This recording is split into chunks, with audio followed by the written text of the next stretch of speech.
que je vois en étant dans cette assemblée plénière, c'est une société qui bouge parce que les gens ont énormément besoin de parler, de débattre, de chercher, de comprendre, de construire quelque chose de nouveau.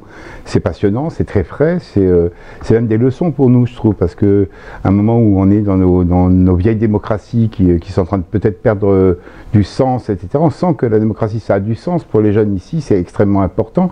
Ils sont en train d'inventer des systèmes. Moi, j'étais très ému hier matin en écoutant les questionnements des gens, comment est-ce qu'on va bâtir cette société en Tunisie, et où je me dis, mais il faudrait qu'ils viennent nous voir, qu'ils viennent nous dire à quel point c'est important tout ça, parce que chez nous, on est en train de perdre tout ça, on est en train de perdre ce sens-là.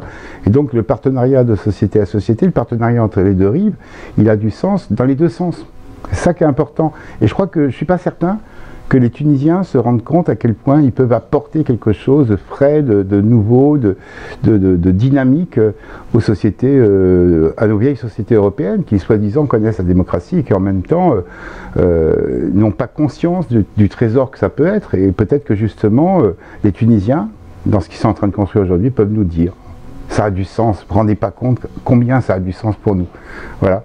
Je vois une société jeune, je vois une société aussi où la génération passée se pose plein de questions, se dit qu'elle a peut-être raté quelque chose, se dit qu'il faut compter sur cette jeunesse qui constate une espèce d'échec de dialogue avec la jeunesse et se dit aujourd'hui il ne faut pas forcément dialoguer avec la jeunesse, il faut donner la parole aux jeunes pour faire que les jeunes eux-mêmes prennent le destin de la Tunisie en main. Voilà. Et je trouve ça passionnant et riche, extrêmement riche en tout cas.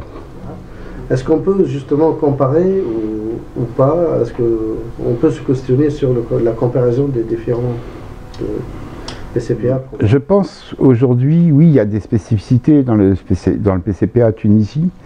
Il y a effectivement ce grand questionnement de sens, justement, mais qui à la suite d'une crise, en fait, on comprend que les jeunes sont en train de prendre le pouvoir. Et ça, c'est important. Ailleurs, c'est pas ça. Ailleurs, c'est quand même plus un questionnement, effectivement, de qu'est-ce qu'on doit faire pour que les jeunes se sentent mieux, etc.